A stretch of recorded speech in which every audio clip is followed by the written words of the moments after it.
Hello everyone, today we will be talking about the history of Andrew. The reason I wanted to make this video is that because at the time of uploading this, March 15th of 2025, today is the 5-year anniversary of my YouTube channel. This is a really special video of mine as I've been waiting to do this for so long, but before we get started, we must lay out some ground rules. 1. This is all my headcanon, and none of this happened in real life. Of course, some events may have been loosely based off of real life stuff. 2. Since Thomas the Tank Engine does take some part in this, part of my headcanon for Thomas will take place. 3. Andrew is not a self-insert. Yes, I know he's named after me, but trust me, he's not. And that'll be evident once you see what his full name is on his nameplate. Oh boy. Now, with all that out of the way, let's get started.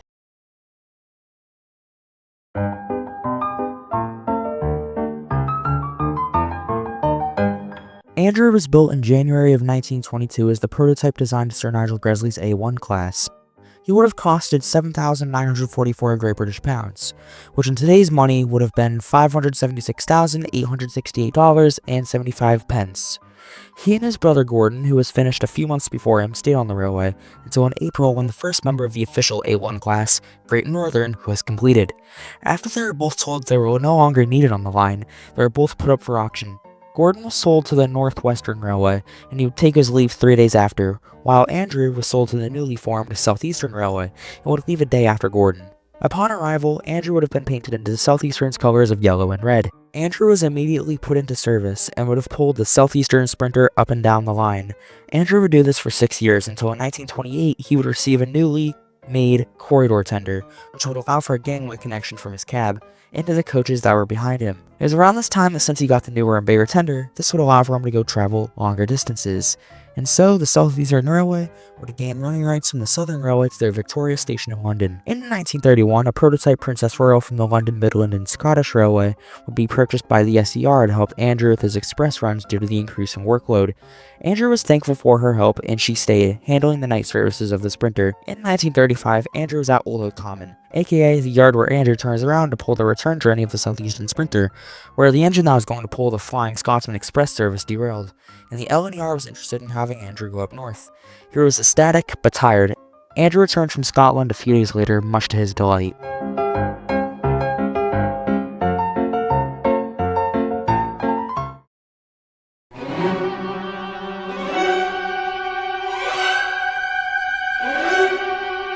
On the 1st of September 1939, Nazi Germany invaded Poland, causing the start of World War II.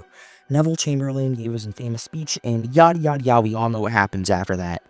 In 1942, Andrew would be painted into wartime black. On his tender, the initials SE would be painted on to show that he's a Southeastern engine. The reason only SE was on his tender was because they needed to save paint for the war effort. On September 2nd of 1945, World War II ended, and things started to become a little brighter for the SER. Andrew's livery was also reverted back to gold and yellow a month later. In 1946, Andrew suffered a terrible accident, with his cab literally being ripped right off him.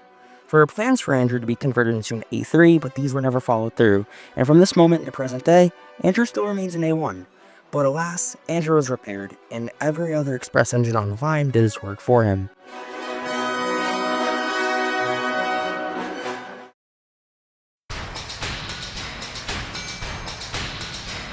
In 1948, all of the railways in Great Britain were nationalised, thus starting the formation of British Railways.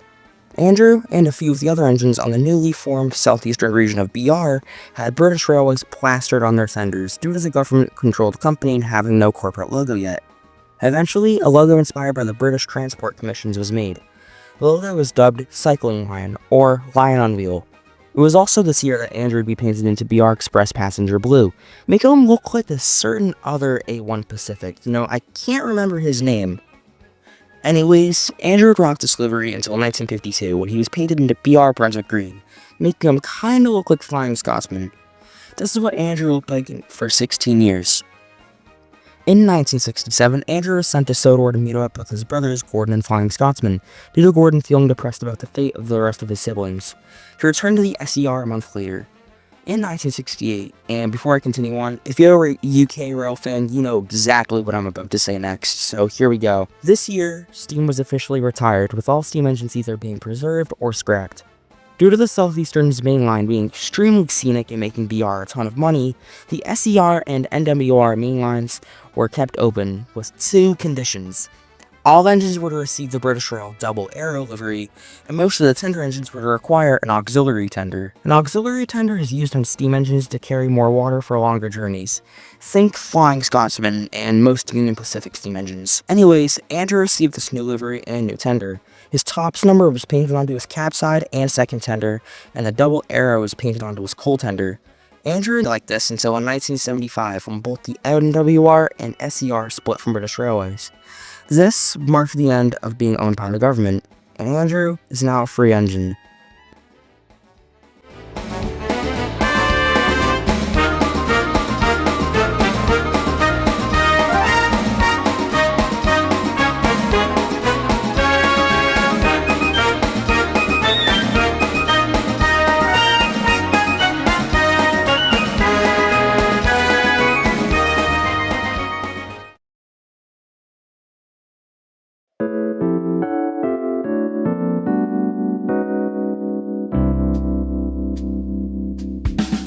In 1975, the Southeastern Historical Society was formed. The group was formed in order to preserve all of the Southeastern's engines and rolling stock, and they succeeded. The Southeastern Railway was officially under the full ownership of the Stratton family again. Andrew was repainted back into his classic yellow and red livery, but he did keep his ox tender, which he was proud to keep. In the same year, Andrew would go on a rail tour for the Railway 150 event, which would require him to have another auxiliary tender built. Andrew would also take part in the Railway 150 event, along with Southeastern No. 4, Princess Lizzie, the engines of Sodor, and many international engines. As you can see, this is my personal headcanon for the Great Race, which is something I'd like to make a video on at some point. Anyways, they had returned from the Great Railway Show a week later. In 1980, a number of PSAs involving railway safety were made for the SER, with Andrew being in a number of them. Andrew starred in 2 of them, which involved not going through closed level crossing gates and not playing near railway tracks. Due to the early and awful video quality of the 1980s, most of these PSAs are either lost or found and are in terrible quality, leaving them to have a creepy atmosphere. In 1992, Andrew would celebrate his Platinum Jubilee with him doing a rail tour to Sodor. And that ends all the major events of the 20th century for Andrew. Now, it's time for the new millennium.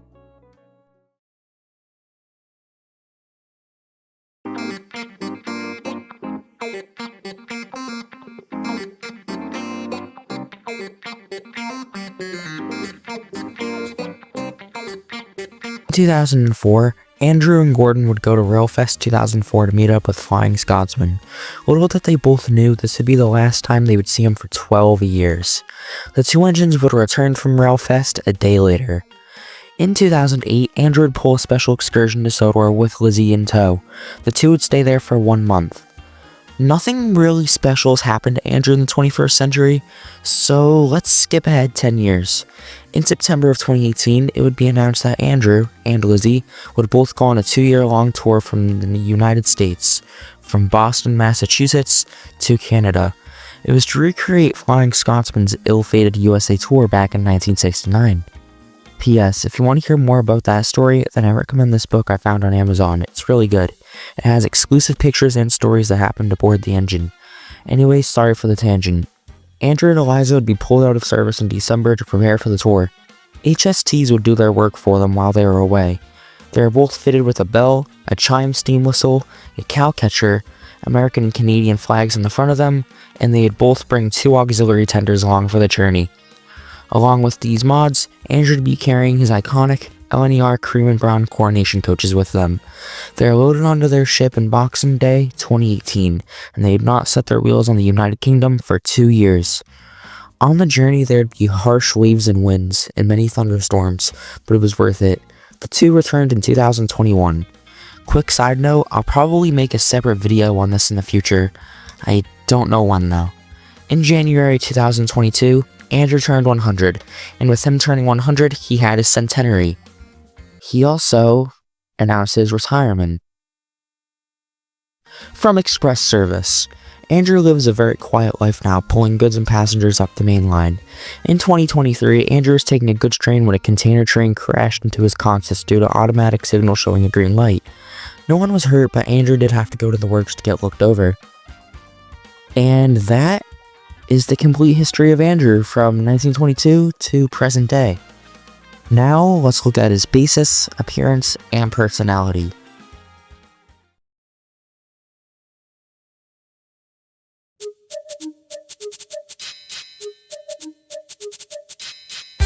Now, when I was younger, my old Roblox username was Thomas Love Pez because I love Thomas, and my favorite candy when I was little was Pez. I don't know why it was, but that's what I liked when I was little, so don't judge it. Anyways, my old online friend at the time was also into Thomas, and me and him had always wanted to make our own OCs.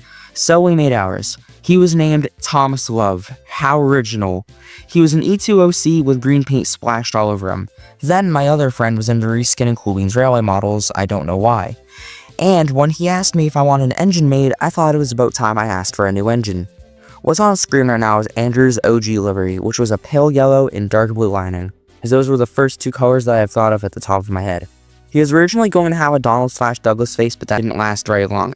Then, finally, I made the very smart and wise decision to change his basis.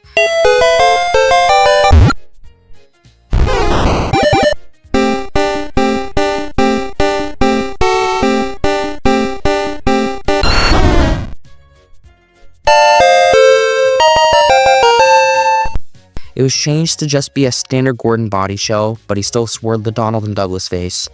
But eventually I changed that as well. For a long time, this is how Andrew looked, until in late 2022, Andrew would finally start shaping into how he was today, with his paint changing into yellow gold with red lining. His face also went under a few changes again until I settled on his current one in April 2024.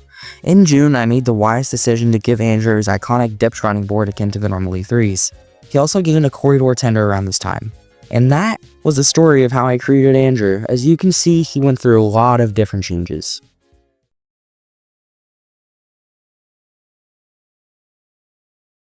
Well, that's Andrew's story. Thank you so much for watching this. This has been a video that has been long in the making, so if you watched from the start until now, thanks a lot. It really helps. In the future, this video will probably be getting remastered as I'm probably going to change to something major. Anyways, you all think the video is over, but I have one more surprise.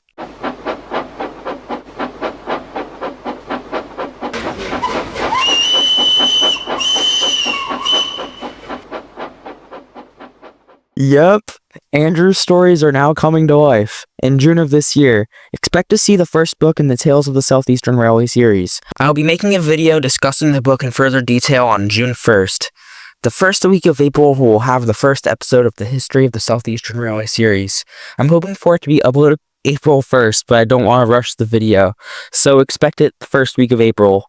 April 25th will still be the release date of what exactly happened, kicking off with the Amigasaki disaster in Japan.